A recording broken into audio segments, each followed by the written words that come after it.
Hey guys, so in my career as a professional opera singer, I'm often asked by people who are meeting me, how did you learn to do that? Like, how is this all happening?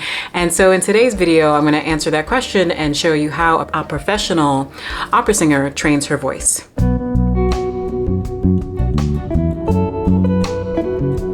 Hi, Cassandra here with Opera for Black Folks, and on this channel I break down the classical arts and opera from a Jamaican American perspective. Let's jump in. All right, so I personally believe that everyone can sing. We make sounds every single day, so we are all essentially instruments, right? And everyone can train their muscles to experience improvement in their vocal strength and vocal flexibility. I believe everybody can do that.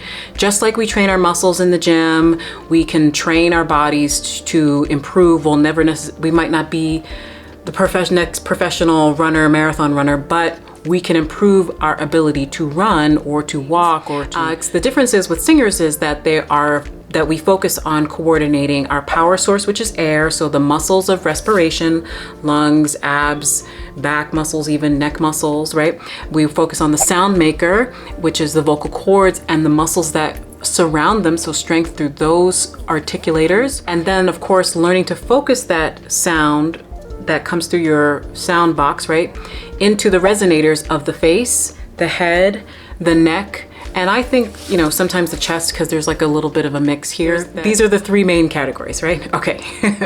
All right, so I want to talk really quickly about vocal cords and what they are.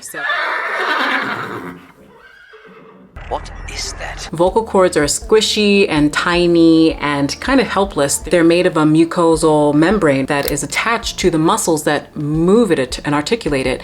And so it's soft tissue that's malleable and can sound a whole bunch of different ways, just like we all have different sounding voices, right? The size of a man's voice, usually the voice box, fits on a quarter, and a woman's voice box can fit on a dime. If you think of it in relationship to running and moving your body, running is an extension of walking. Running comes out of walking. And for singing, singing is an extension of speaking. So singing comes out of speaking. For example, learn to run incorrectly because our bodies are not in alignment, then we can cause...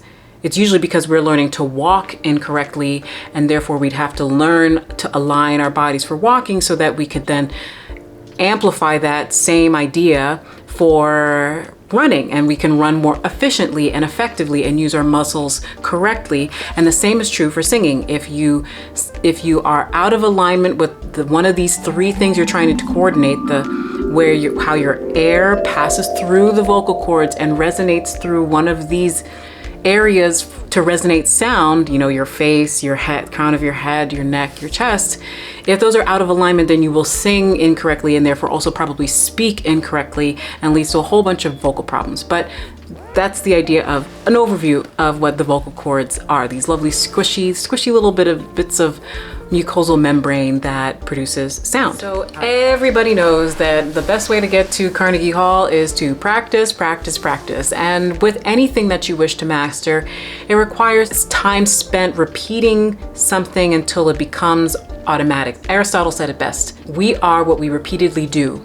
Excellence then is not an act, but a habit. And so if you habitually do the same process over and over again and refine that process over and over again, you will find that you make improvements. And that is just what it is. It's time and for singers, what we hear in our heads is not necessarily what people on the outside actually hear. It's kind of like when you listen to your voice muffled in your ear, or you hear your voice back on a recording, you're like, I didn't know I sounded that way, because the sound in your head sounds different. It resonates differently with you than the rest of the world. And that's where opera singers need trusted guides, Master Yoda, aka voice teachers, who will guide them and help to direct them, because you're learning to balance how air releases and how you're getting the most complete sound out of every single pitch. This is the way. To be a professional opera singer requires, I think, being physically fit, having regular physical workouts where you move your body and keep your muscles of respiration strong. And since exercise the muscles of the neck and learn that coordination between the rib cage and how we let air out of our bodies. For opera singers, we will use a variety of exercises to help us learn how to coordinate.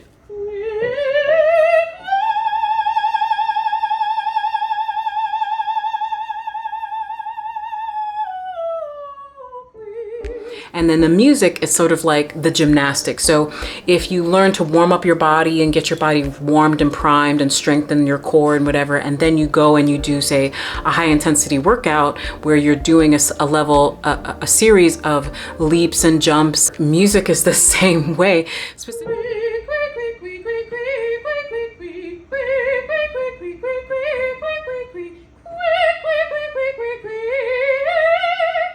Out. There's a balance to learning how to release your air effectively and in control, because you're just trying to memorize sensations since you can't see your voice. Like high notes are difficult, low notes can be difficult.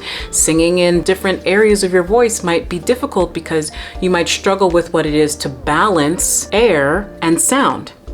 That's a lot, but that's basically what a professional opera singer is trying to do. I also think it requires a healthy lifestyle. What we eat can affect us. It can create more mucus in the body, less mucus in the body, and that mucus you usually feel like postnasal drip and all this stuff that affects singers. And so we're often very sensitive to those things, and we do our very best to avoid foods that create more mucus in our bodies. Last of all, that's important and probably the most difficult actually is having a healthy mindset, because you need a healthy mindset to manage all of the no's that you're going to receive and to learn to not take that stuff personally and to stay the course of being an artist and a singer and a performer, and just know that the muscles of the voice are connected neurologically to our brains. And so all the thoughts that we think, the 4,000 to 6,000 thoughts that we think daily, or however the 10,000, ever what the study is, that those repeated thoughts, if they're constantly negative, we have a physical manifestation of that in our voices, and we express what we feel. That's what the voice was designed to do.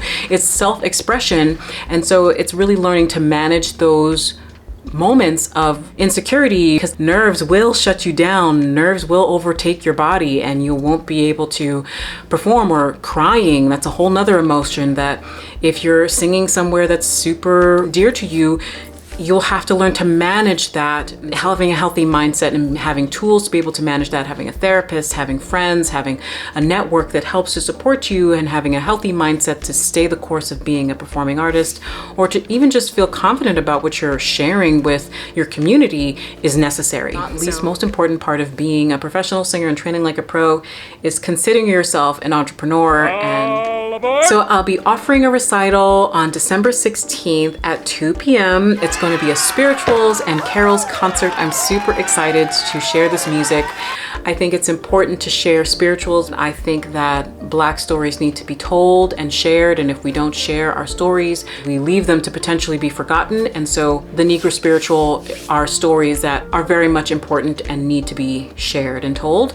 And I'm specifically focusing on African American women. I do have Negro spirituals from men, but I'm really focusing on the women because we rock. We're amazing. And then I'm also doing Christmas carols because 'tis the season and I love Christmas carols. And when was the last time you heard a Christmas carol that wasn't on iTunes or Spotify? That's all I want to do is just enjoy the Christmas season, singing some beautiful Christmas carols like Oh Holy Night and I Heard the Bells on Christmas Day and White Christmas. I'm excited. So, all right, everyone, that's my share for today. Thank you so much for watching. If you like this video, please remember to like, comment, and be sure to hit that little subscribe button. Thank you so much. This is Opera for Black Folks, serving culture to all folks. Thank you so much, and I look forward to seeing you next week. Ciao.